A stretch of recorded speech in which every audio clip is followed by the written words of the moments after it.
D'abord une opportunité pour toute personne qui travaille dans l'hygiène, peut-être salarié, peut-être en freelance, finalement de s'inscrire dans un projet d'entrepreneuriat, d'avoir sa propre activité et de faire en sorte finalement que votre travail que vous allez pouvoir faire, des résultats de la relation que vous créez, de l'expérience client que vous avez créée auprès de vos clients, eh bien, que vous puissiez le capitaliser.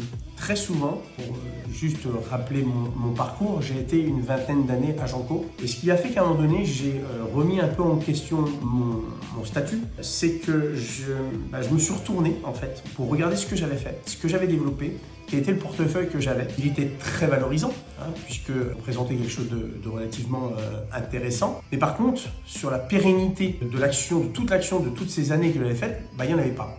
Ça s'appelle la capitalisation.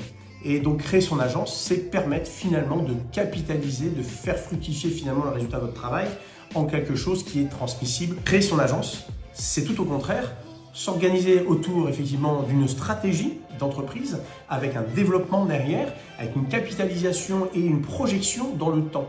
C'est en fait deux salles, deux ambiances. Alors, tout d'abord des gens du métier. Je crois France. Quand je regarde les personnes qui aujourd'hui sont autour de notre projet, qui sont nos partenaires aujourd'hui, sont essentiellement en fait des personnes qui sont du métier pour la création d'une agence.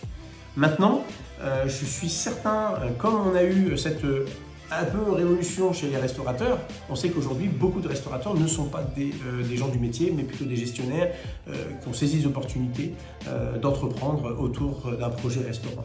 Je crois qu'on peut vraiment s'inscrire à un moment donné dans un projet Alexandre. Je vous donne un exemple, un chef d'entreprise dans la dératisation, on a des secteurs communs en fait, des approches clients communes et donc on peut étendre son activité, voire même élaborer tout un projet avec une très belle ambition, en conjoint finalement de nos activités. En fait, il faut nous faire savoir. Alors pour ça, il y a plusieurs moyens. D'abord, il y a les réseaux sociaux, puisque cette année 2024, on a une première volonté, c'est d'être relativement présent sur tous les réseaux sociaux pour pouvoir effectivement faire connaître, bien sûr, et établir cette relation-là avec vous. Maintenant, après, au niveau de l'entreprise, on a un service développement qui est sous la responsabilité de Maxime Bazincourt.